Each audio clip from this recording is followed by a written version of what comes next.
Meridianis Voyage, spécialisé dans l'organisation du pèlerinage. Allah, Allah, Allah, Allah, Ya Allah, Allah, Allah, Allah, Allah, Ya Allah. Bismillahirrahmanirrahim. Alhamdulillah, wassalatu wassalamu ala rasulillah, sayyidina wa nabina Muhammadin wa ala alihi wa ashabihi ajma'in. أيها الإخوة الأكارم السلام عليكم ورحمة الله تعالى وبركاته. Inch'Allah, aujourd'hui nous allons aborder un thème très important qui touche la rahma et la maghfira, le sens exact de ar-rahmatu wal maghfiratu. Dans le Coran, ar-rahma signifie beaucoup de choses. Parfois, signifie an-nubuwa. Ahum yaqsimuna rahmata rabbik. Est-ce eux qui partagent la miséricorde d'Allah, entre parenthèses, la prophétie? J'ai lu dans toutes les traductions ce verset, Ahum yaqsimuna rahmata rabbik. Est-ce eux qui partagent, ou qui donnent à qui ils veulent la prophétie? Dans la traduction que j'ai entre les mains et que j'ai lue auparavant, toutes elles sont unanimes.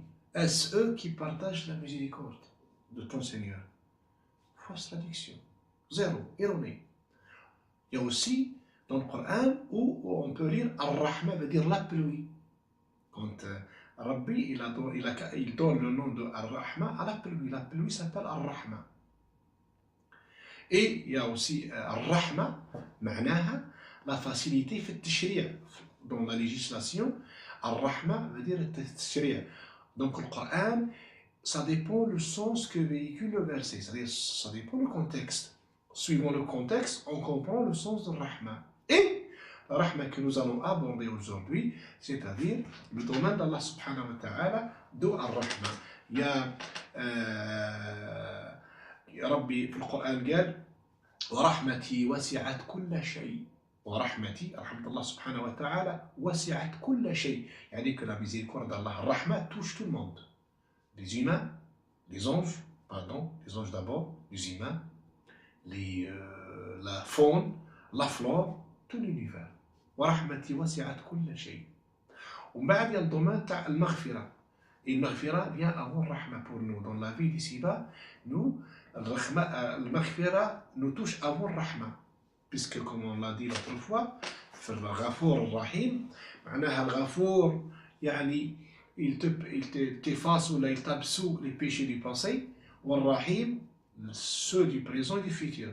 Donc, Ar-Rahma, c'est un genre c'est un océan, c'est un cercle, ou un océan comme vous voulez dire, dans lequel Rabbi subhanahu wa ta'ala, il pardonne les péchés du présent et du futur. Et Al-Maghfira qui précède Ar-Rahma, c'est-à-dire c'est un océan dans lequel Rabbi subhanahu wa ta'ala efface les péchés du passé.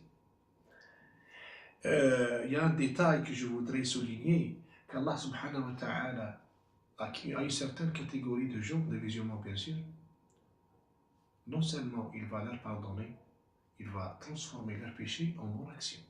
Tel est le summum de la rahma. Regardez ce que dit Allah subhanahu wa ta'ala. إلا من تاب وآمن وعمل صالحا فأولئك يبدل الله سيئاتهم حسنات وكان الله toujours غفورا رحيما. Donc إلا من تاب, sauf qui s'est répandu. إلا من تاب وآمن, qui a cru بالله سبحانه وتعالى وعمل صالحا. عمل صالحا veut dire quoi عمل صالحا? J'ai vu les traductions, il a fait des bonnes actions. Faux. عمل الصالح يعني il a fait des obligations minimum. Pour les musulmans, pour être parmi Amila Salihan, c'est d'accomplir les obligations. Donc, celui qui se répand de son péché, c'est facile, hein? qui croit en Allah subhanahu wa ta'ala. Amana, yani les 6 piliers de la foi. Amana billahi, wal yawmil akhir, bien sûr que nous allons aborder détailler, mais je vais les énumérer. Amana billahi, wal malaika, wal rusul, والكتب واليوم الآخر والقضاء خيره وشره, c'est ça amana. وعمل صالحا, musulman, صلى, il a fait la prière, صام, il a fait le ramadan. Et bien sûr, si on a les moyens, il dit zakat, il hajj, si on a les moyens et la santé. إلا من تاب وآمن وعمل صالحا فأولئك أصلا ولا celui-ci يبدل الله transforme leur péché en bonne action. Pourquoi? وكان الله غفورا رحيما. وكان, ce n'est pas Dieu était. كان يكون, c'est le verbe être passé. Était, non? Dans le Coran, quand vous lisez وكان الله, quand كان touche Allah, ou il concerne Allah, il était, il est, il sera toujours. Puisque le temps ne touche pas Allah subhanahu wa ta'ala. Puisqu'on l'a dit tout à l'heure, l'autre fois, Allah est éternel. وش معناها éternel? معناها il n'a pas, c'est-à-dire l'éternité, c'est une vie ou bien une existence qui n'a ni commencement ni fin. Donc, Rabbi subhanahu wa ta'ala, il n'a ni commencement ni fin. D'où le al-hayy, le vivant. Parce qu'il y a une petite nuance, pas petite, grande nuance entre al-hayy, hein, le hayat, le vivant, et l'éternel. Le vivant, la vie, c'est une quoi? La vie, c'est une vie qui a un commencement, qui n'a pas de fin. Al-hayy, le vivant. Par contre, éternel, c'est une vie qui n'a ni commencement ni fin. Allah, il est éternel. Et comme il est éternel, donc il ne meurt pas, il ne peut pas mourir. Parce que la mort est impropre à Allah subhanahu wa ta'ala. Donc il est hayy. إذن وكان, donc Allah était, il est, il sera toujours غفورا رحيما. وش معناها غفور رحيم? On l'a dit, puisqu'il parle de repentir. Il l'a même terme, nous avons dit, tout verset qui commence par repentir, il finit par غفور رحيم. Donc Rabbi subhanahu, il dit غفور رحيم وكان الله غفور رحيما. Et Dieu est toujours, il était, il est, il sera toujours غفور, يعني peut pardonner les péchés du passé, du présent, du futur. Et Rahim, pareil, donc ça explique, le passé c'est Ghafour, le présent, le futur, Rahim. Donc, Ar-Rahma, c'est qu'Allah subhanahu wa ta'ala, c'est une qualité divine que nous souhaitons tous, hein, nous souhaitons à ce qu'Allah subhanahu wa ta'ala nous couvre de par sa grâce et de par sa miséricorde, اللي هي الرحمة وبالتعريف الإسلامي selon le concept islamique. C'est pas compliqué. Ar-Rahma fi al-hayat, dans la vie d'ici-bas, pour un musulman, c'est qu'il lui pardonne les péchés du présent et du futur et qu'il le guide vers le chemin droit. Ghafour, c'est-à-dire, il te facilite le repentir, il te pardonne le passé. Qu'est-ce que tu veux de plus? Que veulent les musulmans de plus? Ghafour, donc le sens exact de Ghafour, ou al-Maghfira, c'est le pardon des péchés du passé, plus il te facilite la guidance. Et le Rahma, il te pardonne les péchés du présent et du futur, plus il te facilite la guidance, l'hidayah. Yahdik hatta tmout muslim, celui qui on choisit, bien sûr, on ne choisit pas la mort, mais on choisit la façon. Moi, je veux mourir musulman. Donc c'est toi, et de toi, tout seul, que dépend ton sort.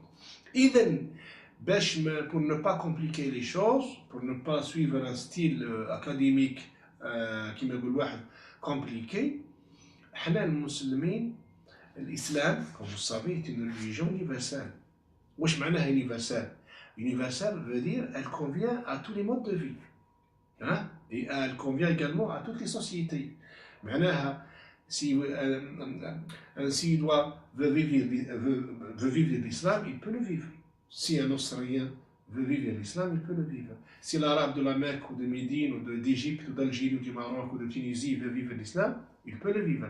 Si un musulman de France ici même veut vivre l'islam, il peut le vivre. L'islam, il est universel. Et l'islam aussi, il prêche le juste milieu. Il n'y a pas les extrêmes. Il n'a pas les extrêmes. Il aime le juste milieu.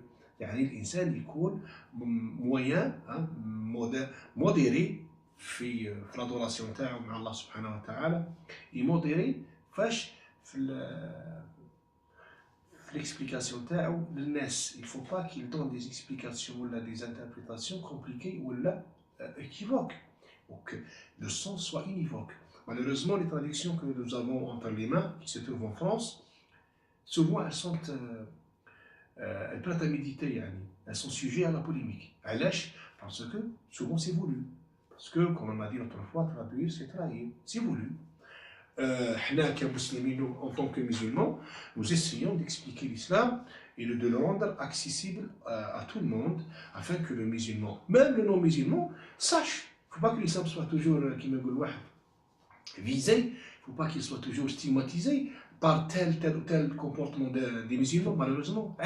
Pourquoi? On n'est pas les avocats de l'islam sur terre. Non, non. Nous, on est les ambassadeurs de l'islam. Tu n'es pas l'avocat. Tu n'es pas là pour défendre l'islam. Tu es là pour représenter l'islam.